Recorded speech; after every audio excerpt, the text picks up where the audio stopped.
Good evening, ladies and gentlemen, and thank you to the Times Network for having me speak at the India Economic Conclave, being held in this magnificent venue, which has been restored to wondrous quality and is an indication not just of India's nature to welcome, but also of India's arrival on the global stage. I'm going to restrict my talk to where I see India, why I see India where I see it, and what is the role that India, Indians, and Indianness is going to play at the global high table.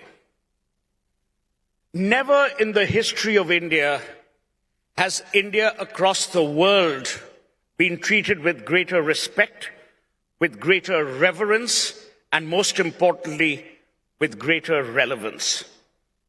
Brands are all about that. Brands are about respect, they're about reverence, and they're about relevance. And today I'm proud to be an Indian because my country, the country which I belong to, the country which gave me birth, is today amongst the world's most relevant economies, the most relevant cultures. And I've always said that India is not a nation alone. It is not even a republic alone. It is a civilizational legacy. We taught the world Daan long before Warren Buffett and Bill Gates did. When in Manu Smriti, Manu talks about Daan. Somewhere down the line, we were embarrassed of our civilizational legacy, or we didn't understand the importance of that remarkable legacy that we've inherited. Look around you, ladies and gentlemen. We are living in the most exciting times in the world today. We are not only a functioning democracy, we are a throbbing democracy. For all the people who bemoan the demise of the EVM, you still have opposition parties winning state elections. No one throws away an election. Democracy is alive, democracy is kicking. And what's happened is the Indian today has never been more confident of him or herself, of his or her country, and his or her contribution to the world ever before. Today, India is the home to the world's largest number of unicorns. We have moved away from the matrimonial pages which wanted IAS and IPS and doctors and lawyers to people who are genuine entrepreneurs. Even Churchill will be turning in his grave because we are no longer a nation of shopkeepers. We are a nation which allows the world to breathe innovation. We're a nation which allows the world to experience the relevance of India's civilizational legacy. And we are a nation which is contributing to the global high table, be it in economics or in diplomacy. How have we arrived at this? We have arrived at this because of the dint of hard work. Indians have always been hardworking, and by and large, Indians have always been ethical because we have a moral compass that is not embedded in our souls, it is embedded in our parenting. The values that your parents instill in you are the values that are timeless, they are immeasurable. And that is what we are seeing today. The respect that the young have for the elders, that people have for people who are proficient, that people have for people who have achieved, continues to be the guiding force. And the world, ladies and gentlemen, is coming apart. The world is coming apart because people are seeking national identity. No one wants to buy a brand that is scary, fearful, or unwilling to impart benefits. The reason India is different is because in India there is nothing to fear except fear itself. In India, because of our Indianness, there is a moral compass that has outlived the annals of relevant time. Because of our Indianness, there is an ethicality. And we can sift the wheat from the chaff and still determine a path of great appreciation.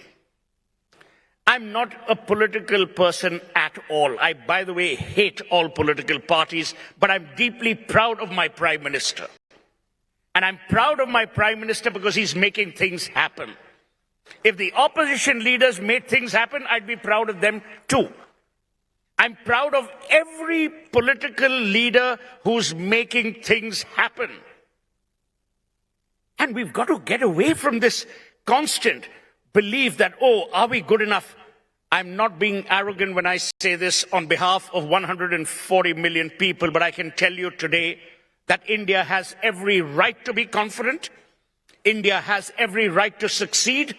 And brand India today is the most relevant, rewarding brand that exists in the comity of nations.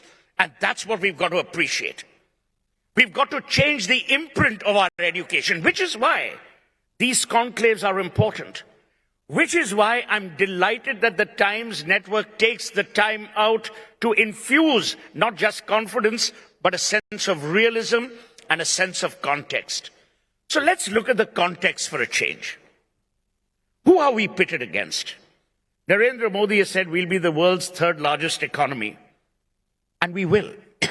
Not because Modi has said it, but because every Indian believes that the Prime Minister will do his bit, political leadership will do their bit, the bureaucracy will do their bit, but the most important trudging of the coals will be done by every Indian. This country is not made by one Narendra Modi. This country is made by 140 million people who believe in the idea of India, who believe that India will make things happen, and who believe in the concept of Indianness overriding any sectarian, divisive issues that we may have. Let's take a look at the global economies in the world today. Look at America. America is a cauldron of hate. For good, bad, worse, it's not our business to get there. Look at what's happening in Europe. Europe is disintegrating. I came back from London yesterday. See what's happening to England. England is disintegrating. It is not disintegrating only economically. It's disintegrating from a confidence point of view. You know, earlier I used to joke and I used to use this phrase that India is like the bumblebee. Aerodynamically, the bumblebee is not supposed to fly, but the bumblebee doesn't know that. It flies happily. There have been many people who from the annals of time have always said, oh, India has so many problems. How will India succeed? We have succeeded.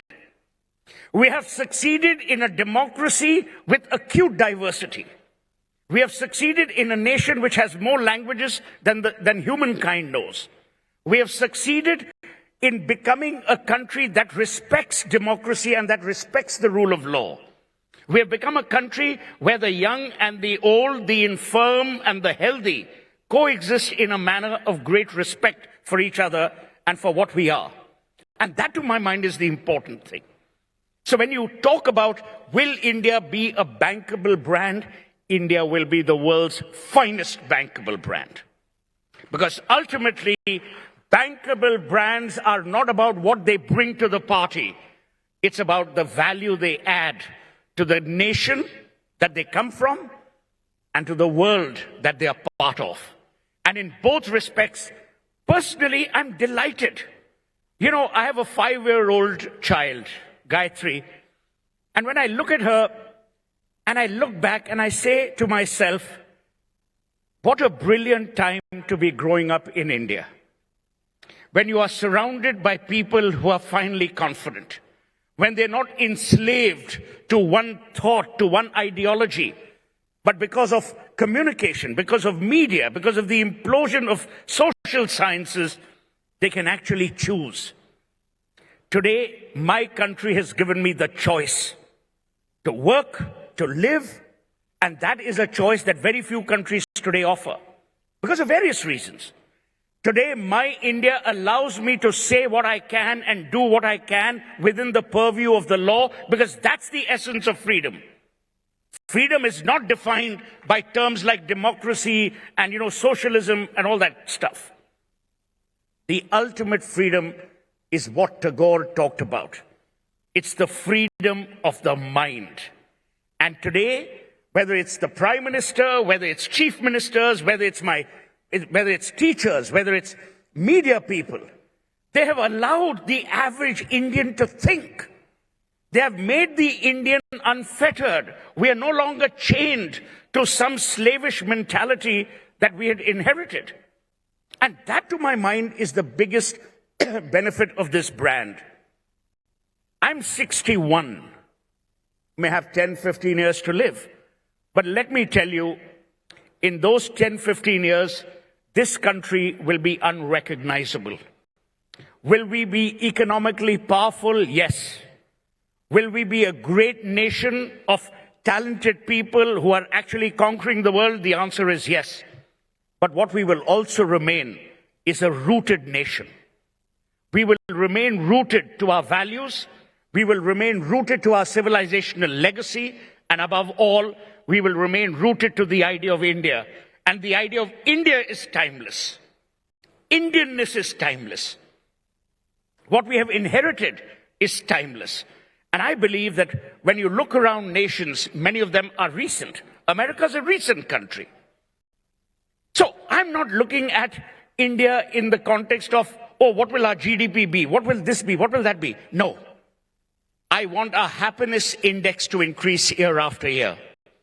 I want that person who is in Bulandshahr to know that he can compete with a person in Bombay because the opportunities have been made available. And let me tell you, every country has poverty. But the worst kind of impoverishment is when you deny opportunities. And my India has changed.